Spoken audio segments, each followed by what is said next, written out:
And most of your stress is because you're thinking about too many things at once. In fact, when people don't do things, it's not because they can't. It's not even because they don't want to. It's because of the way they are focusing on what I call chunking things. When people don't follow through, here's what they do. I'll give you an example. Who here believes exercise is very important, but you don't exercise regularly? Let me see a show of hands. Raise your hand. More hands than most of us want to raise our hand, right? Now, who here really focuses, or I should say exercises regularly? Raise your hand. Regularly. Okay, great. Who here does not exercise regularly even though you believe it's important? Just be truthful. Okay, great. So let's see what the difference is here. A person who does not exercise regularly, I want you to raise your hand and I want you to tell me why you don't exercise regularly. Be truthful. Okay? Yes, sir. I don't have the time. Now, is that true? He even knows it's not true. He's going to answer you first. No. But it feels like he doesn't have the time because time is emotion. And he's got so many other things he is focused on getting results in that adding this to the list seems like a lot, right? And the other things are very important to him, like his business. I don't have the time. He has the time. What's the real reason he doesn't do it? Because of the way he thinks about exercise. When he focuses on what it would take to exercise, he does it very differently than someone who follows through. When you think about exercising, what's involved? At the moment, about mile 14 of the London Marathon. Quite painful. Okay, he starts thinking about, I got to get to mile 14 of the London Marathon, and that even the thought of trying to get to the 14th mile, much less the 25th mile, is like beyond my imagination right now. So he is what I call over-chunked. He's not thinking about what he wants, he's thinking about what's painful. You just saw a perfect example. He's not even thinking about victory or succeeding. So the chance of him following through on something that he associates major pain to, when he can do something else right now he can feel competent or successful at, his chances of following through are very limited. How many will follow that? Say I. His focus is on failure. His focus is on pain. That's why he isn't following through. Okay? He's also focused on the 14th mile of a marathon rather than today's workout. Which one seems more daunting to you? So when you think of and here's also what he's thinking about. He's thinking about the process, not the outcome or result he wants. And when you think about what it's going to take to do something, usually it takes a lot and you're not going to want to do it. So he's overchunked himself. He's trying to eat the whale whole without taking any smaller bites. And it seems too big for him, so he says, well, I'll do it when? Later. As my Australian friends would say, later. Right? And of course, the problem with doing it tomorrow is when you get to tomorrow, tomorrow is today, and tomorrow never comes.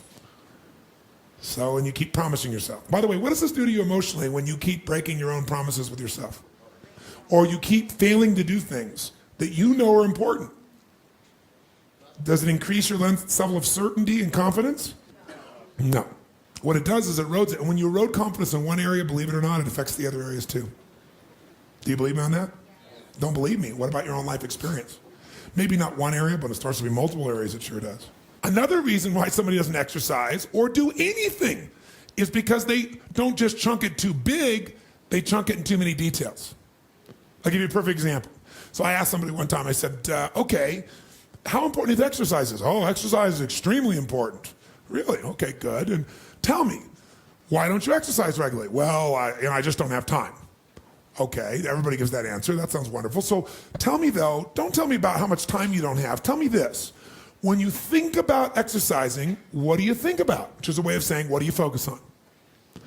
And so this woman says to me, well, my gosh, I mean, what do you mean, what do I think about? Well, let's say I said to you, you got to start exercising and I'm going to put a gun to the head of your children and I will do very horrible things and hurt them badly if you don't exercise. Could you do it? Oh yeah, I could do it. You know, if some mafia person came here and said, I'm going to kill your children if you don't exercise every day, how many think you could find a way to exercise every day, no matter what your time constraints may be? So remember this. Remember this. Change is never a matter of ability. It's always a matter of motivation. I'll say that again. Change is never a matter of ability. It's always a matter of motivation or drive, having strong enough reasons. If you got a strong enough reason, you could figure out the time, couldn't you? So the biggest part of life and time management is knowing what you want and having enough reasons to follow through. But there is one more piece. If you make enough reasons to follow through and you know what you want, but you make the task overwhelming, you'll be overwhelmed. So I said to her, forget what I said. Let's just say you're really going to start exercising. You're going to do it regularly. How would you do it? What's involved with exercising? What's involved with exercising? What do you focus? She goes, well, if I was going to work out regularly, I'd have to find a club to join. I said, okay, and well, so then what? She goes, well, you want to know the whole process? Yes, tell me the whole process of what it would take to exercise. She goes, oh my God, I'd have to get on the web and search for like all the exercise places around my home. And then I have to look through those and see which one is probably closest or which one is probably nicest. And I don't really know, so I probably have to search on the web and like read about each of them and get a sense and see the pictures of the place. But of course, it's never the way they really show it to you. They always show you the best pictures. It's not really that nice. So then I have to get in my car and I got to find these places. So I have to Google the location and look it up. And then I drive there. And a lot of times the instructions are wrong on Google. So sure enough, I get the place that's not even the right place. And then I have to call the place on my cell phone. Then after I call the place, I have to write down the directions. Of course, I probably don't have a pen. I mean, you know how it is when you're driving. And so finally I get a pen, I draw down the directions, or try to remember in my mind, and I get to the place, and now I got to get a ticket. You get that ticket, and then I got to go find a parking space. And then I find the parking space, and what do I got to do? Now I got to go into this place. And when you go in the place, you can't just go look around. They want to escort you, don't they? Some salesperson wants to escort me, so I got to go with the salesperson. They walk me around, they show me the locker room, and they show me this, and they show me that, and they show me all the stuff. And then let's say I want to even buy it here. I can't just give my credit card. They want me to fill out a little application. Like I'm 2 years old again. I'm in high school. Oh, come on, give me a break. And then I fill out the application, and I got to pay them, and then they want to sell me a 10 million year membership, and I just want to try this for 6 months.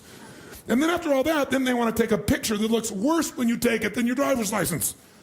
Plus, after that, now what I do? Now I got to flash the card, go into work out. And what I got to do to work out? I got to take off all my clothes, and I got to hang them up in this tiny little locker where my stuff doesn't really fit, and it's going to get wrinkled, and I know it's going to fall off, and it's going to get wrinkled. It's going to be terrible.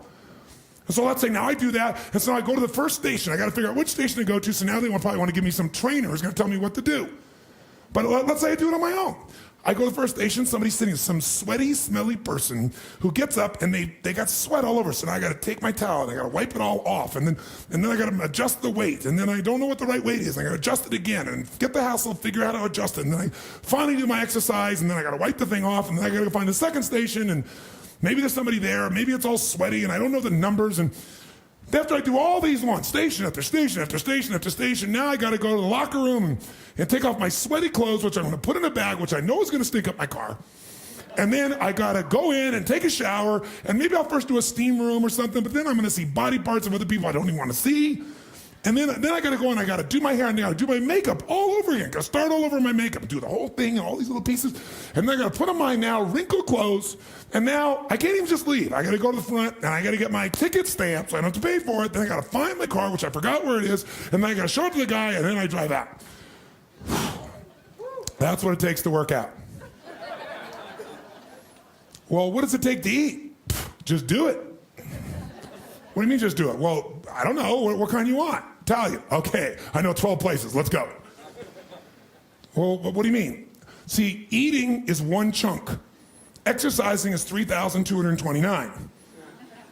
Where every little step of what I got to do, I think about all the consequences and the elements and the pieces. And that's why they don't do it. They're over-chunked. What you focus on, you feel. What you feel, you are moved to somehow actuate.